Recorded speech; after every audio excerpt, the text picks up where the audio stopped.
it's Melanie. Welcome to my channel. Today I have a book outlet haul for you, so stay tuned. So today I have my February book outlet haul for you. These actually came before we did the move, but I didn't get a chance to haul them before the move, so I just wrote on the box February books, and now I get to finally haul them for you. So I have two boxes here. Here's the first one. I don't even really remember what I ordered because it's been a while. Okay, we got some paper. And ooh, I got a $4 off when I spend $20 or more coupon, so that's cool. And I have my receipt here. Okay, so the first book I have here is Monday's Not Coming by Tiffany D. Jackson.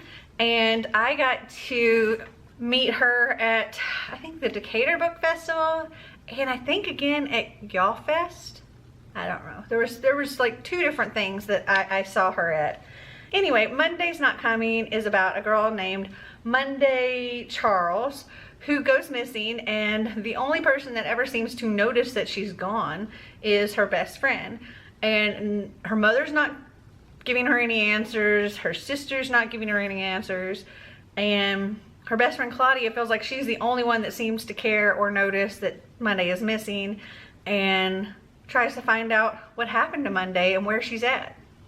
I've heard it was really, really good, and I know that Tiffany Jackson really likes some plot twists, and this is supposed to be quite thrilling. And I got this for $5.99.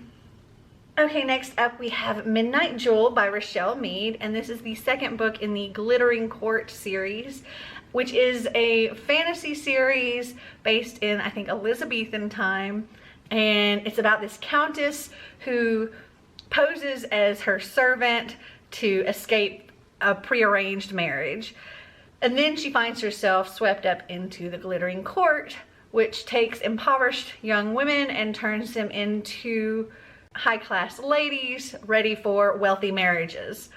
And this is the sequel to that, and it just so happened that I was able to get a signed copy. So there is the signature, and this was $6.49. Okay, next up is Night of Cake and Puppets by Leonie Taylor, and illustrated by Jim D. Bartolo. And this is a companion to Daughter of Smoke and Bone. It comes right after the first book. And oh, these end pages, how pretty. Ooh, and this naked book. Oh my goodness. Oh, I love that. Oh, and the back end pages are so, oh, this book is beautiful. Now, I haven't read Daughter of Smoke and Bone yet, but I do intend to, and I wanted to have this to go along with it. And also, I didn't realize, but this does have like illustrations all throughout, which is pretty cool.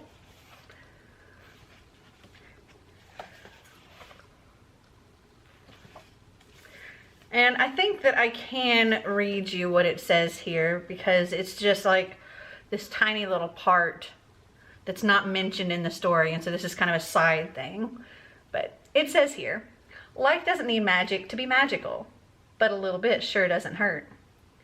Petite though she may be, Susanna is not known for her timidity. Her best friend Carew calls her Rabid Fairy. Her voodoo eyes are said to freeze blood, and even her older brother fears her wrath. But when it comes to the simple matter of talking to her crush, Meek, also known as Violin Boy, her courage deserts her. Now enough is enough. Susanna is determined to seize the night, and she has a fistful of magic and a plan. It's a wonderfully elaborate treasure hunt of a plan that will take Meek all over Prague on a cold winter's night before finally leading him to the treasure, herself.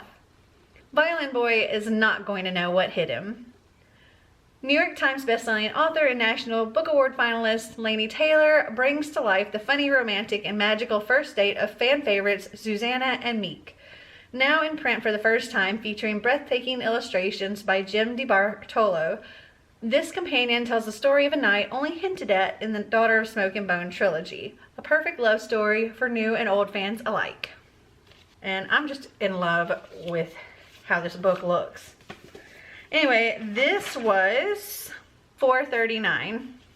Okay, next up we have The Devil Thief by Lisa Maxwell. This is the sequel to The Last Magician, and I have read The Last Magician and I enjoyed it. It's about time traveling magicians and this one magician going back in time and trying to collect these things to essentially break this barrier that is trapping all of the other magicians in New York City. And that's what that's about. Man, this thing is thick and it is heavy. This was $6.49. Okay, next up is Words in Deep Blue by Kath Crowley. And I think that I heard of this book from Chelsea over at Chelsea Darling Reads. I think this is one that she really enjoyed, if I'm remembering correctly. I know I heard about this from somebody else and they really, really loved the story. And it's blue with white font with dark blue end pages. And I mean, it's covered in books. So it says, years ago, Rachel had a crush on Henry Jones. The day before she moved away, she tucked a love letter into his favorite book in his family's bookshop. She waited, but Henry never came. Now Rachel has returned to the city and to the bookshop to work alongside the boy she'd rather not see if at all possible for the rest of her life. But Rachel needs the distraction and the escape. Her brother drowned months ago and she can't feel anything anymore. She can't see her future. Henry's future isn't looking too promising either. His girlfriend dumped him, the bookstore is slipping away, and his family is breaking apart. Henry and Rachel work side by side, surrounded by books, watching love stories unfold, exchanging letters between the pages. They find hope in each other. Because life may be uncontrollable, even unbearable sometimes, but it's possible that words and love and second chances are enough. And this sounds like it's going to be really cute and maybe a little sad and maybe a little sappy, and I think I'm just going to love it. And it's nice and a short, like, let's see how many pages. It's only 269 pages. I think this is probably going to be a pretty quick read when I do get to it. I almost forgot to tell you that this book was $6.49. And the last book in this box is Save the Date by Morgan Matson. And this is also a signed first edition. Looks like so. The book, oh, okay, the book's just black and white here. But, the back, look at this. Grant Central Station, Eleanor Grant. How cute. Okay, so this is about a family getting together for a wedding right before they sell this house, and the daughter goes off to college and all of that stuff. And well, everything that could possibly go wrong does go wrong, and it just sounds like it's going to be a fun, chaotic read. And this was $5.99. So the subtotal for all 6 of these books is $35.84. And then I used $20 in rewards and I got them for $15.84. Oh, those are heavy. Now on to the next box. Okay, my receipt is on top here. All right, we got paper and paper. And the first thing I see in here is The Diviners by Libba Bray. And I've heard nothing but amazing things about this series. And I really, really, really loved her Gemma Doyle series. So I wanted to try this out. This says, do you believe there are ghosts and demons and diviners among us? Evie O'Neill has been exiled from her boring old hometown and shipped off to the bustling streets of New York City. And she is positively ecstatic. It's 1926 and New York is filled with speakeasies, Ziegfeld girls, and rakish pickpockets. The only catch is that she has to live with her Uncle Will and his unhealthy obsession with the occult. Evie worries he'll discover her darkest secret, a supernatural power that has only brought her trouble so far. But when the police call Will to the crime scene of a murdered girl branded with a cryptic symbol, Evie realizes her gift could help catch a serial killer.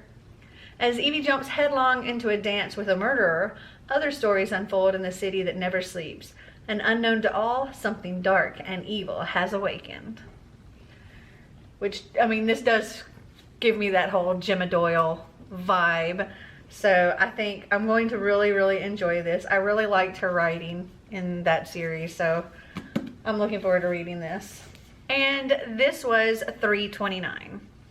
Okay, next up is The Traitor Prince by C.J. Redwine. This is the third book in the Ravenspire series, and this is, I believe, a retelling of The Prince and the Pauper, and I think, though I'm not entirely sure, I think each of the Ravenspire books are standalones, but they're all like different retellings.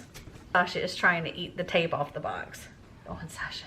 And ooh, these end pages, we have this beautiful map here. This says, Javan Najafi, Crown Prince of Akram, has spent the last 10 years at an elite boarding school far away from his kingdom. But his eagerly awaited return home is cut short when a mysterious imposter takes his place, and no one believes Javan is the true prince. After barely escaping the impostor's assassins, Javan is thrown into Marakbara, the kingdom's most dangerous prison. The only way to gain an audience with the king and reveal Javan's identity is to fight in Marakbara's twice-yearly tournament.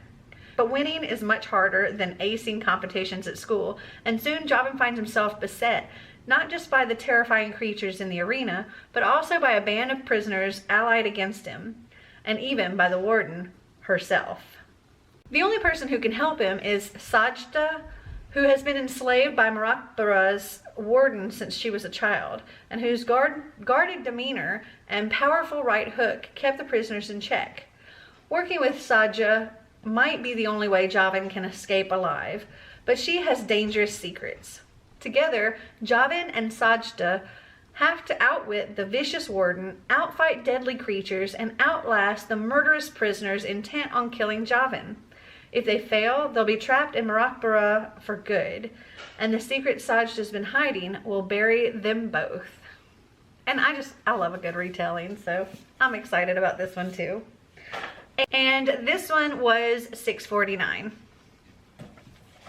Okay, next up is Keeper of the Lost Cities by Shannon Messenger, and this is the first book in a middle grade series, and it's about a girl named Sophia Foster, and well, she is a telepath. She can hear other people's thoughts, and she's never really felt like she fit in at home, and she just feels like an outcast everywhere. And well, the reason why she feels that way is because, well, she's not home. She meets a boy named Fitz, who is also a telepath. She learns where she actually comes from, and she sets out on a path to her new life. And along the way, she learns many more secrets about herself that she didn't know. And I thought this was a book that Xander and I would really enjoy together. And I got the first book in the series so we could try it out and see if we like it. And this was $3.29. Okay, next up is I'll Give You the Sun by Jandy Nielsen. And stop eating the box, Sasha! Ooh, very orange end pages. And it's just white and orange there. And this says, Jude and her twin brother Noah are incredibly close. At 13, isolated Noah draws constantly and is falling in love with the charismatic boy next door, while daredevil Jude cliff dives and wears red lipstick and does the talking for both of them. But 3 years later, at 16, Jude and Noah are barely speaking. Something has happened to wreck the twins in different and dramatic ways, until Jude meets a cocky, broken, beautiful boy, as well as someone else, an even more unpredictable new force in her life. The early years are Noah's story to tell, the later years are Jude's. What the twins don't realize is that each have only half the story, and if they could just find their way back to each other, they'd have a chance to remake their world. This radiant novel from the acclaimed award-winning author of The Sky is Everywhere will leave you breathless and teary and laughing often all at once. And I thought this sounded amazing, and I cannot wait to read this one. And this was $5.49. Sorry if the lighting's changing like crazy, but there is a storm a brewing outside. My trees are blowing all over the place, so it just kind of got a little cloudy and darker. It got a lot darker in this room, actually. Okay, next up is The Last Time I Died by Joe Nelms. This is a book that I kind of came across when I was looking for books that said lie or lied or something like that. I think I put in The Last Time I Lied or something along those lines, and it was for, I think, one of the buzzword-a-thon readathons where the buzzword was lie. Anyway, so while looking for books for that, I came across this and I thought it sounded really interesting. This says, Christian Franco is truly embracing the despair of divorce, doing nothing to slow the implosion of his career, friendships, and relationships. He camps out at bars and picks fights, finding that getting his ass kicked allows him only meditative moments, something he explores with sardonic zeal.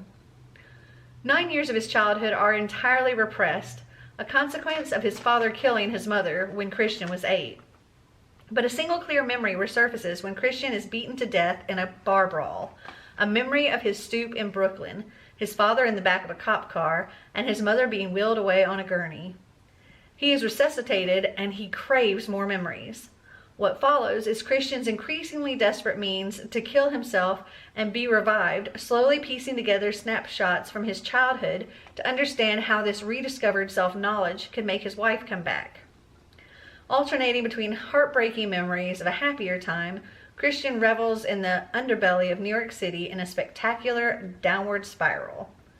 And I thought it sounded so interesting, like his life is falling apart and he literally dies in a bar fight, but in that moment he had this memory, and so then he like keeps trying to kill himself so he can get a little bit more pieces of memory, and hopefully somebody can revive him each time, and he's hoping that putting all these memories together he can fix his life. And it's a rather thin book too. It is 255 pages. And this was $5.49. Okay, next up is a book that I got for Xander that is the Color Manga, the Monster Manga coloring book. And, well, he likes the adult coloring books too, but he also really likes manga and wanting to learn how to draw manga and things like that. So I thought he would enjoy all of this. And this was $6.49. And then the last book in this box is one that I have heard everybody just go on and on and on about how amazing this book is, and that it's just beautifully written and everybody loves it. Honestly, I have no idea what it's about, but everybody loved it, so I decided to get it when I saw it on Book Outlet. And that is Strange the Dreamer. And it's funny because in all the times that I've heard people talk about it, oh, this is by Laini Taylor. And yeah, out of all the times that I've heard people talk about it, I've never really heard anybody explain what it's about. And so I thought I would just read this to you in case you don't know what it's actually about, but are curious because everybody seems to love it. This says, the dream chooses the dreamer, not the other way around. And Laszlo Strange, war orphan and junior librarian, has always feared that his dream chose poorly. Since he was 5 years old, he's been obsessed with the mythic lost city of Weep. But it would take someone bolder than he to cross half the world in search of it. Then a stunning opportunity presents itself in the person of a hero called the Godslayer and a band of legendary warriors. And he has to seize his chance or lose his dream forever. What happened in Weep 200 years ago to cut it off from the rest of the world? What exactly did the God Slayer slay that went by the name of God? And what is the mysterious problem he now seeks help in solving? The answers await and weep, but so do more mysteries, including the blue-skinned goddess who appears in Laszlo's dreams. How did he dream her before he knew she existed? And if all the gods are dead, why does she seem so real? In this sweeping and breathtaking new novel by National Book Award finalist Laini Taylor, author of the New York Times best-selling Daughter of Smoke and Bone trilogy, the shadow of the past is as real as the ghosts who haunt the citadel of murdered gods. Fall into a mythical world of dread and wonder, moths and nightmares, love and carnage. Welcome to Weep. And I thought it sounded really interesting. And look how pretty that is. And this was $6.49. Okay, so the subtotal for these 7 books was $37.03. And again, I used $20 in rewards and paid a total of $17.03, which is amazing. I love Book Outlet, and they have such an amazing rewards system where you can earn rewards for tweeting, you can earn rewards for sharing on Facebook, you can earn rewards for referring other people, like I've referred several of you. If you are interested in Book Outlet, I have a link down in the description. You can click on it and it saves you like $10 off your first order of $25 or more. And well, it just works as a referral for me, but it saves you $10, which is a lot when it comes to Book Outlet. I mean, these were $37. Think about if you only spent $27 on these. And every order that you place, you accumulate points as well. The reward system is amazing. Love it. So have you read any of these books? Do you like them? Did you not? Which should I read first? Comment down below and let me know. Well, I hope you guys enjoyed this video. If you did, give me a big thumbs up. If you'd like to see more videos like this, click that subscribe button down below. And until next time, remember to always be completely you.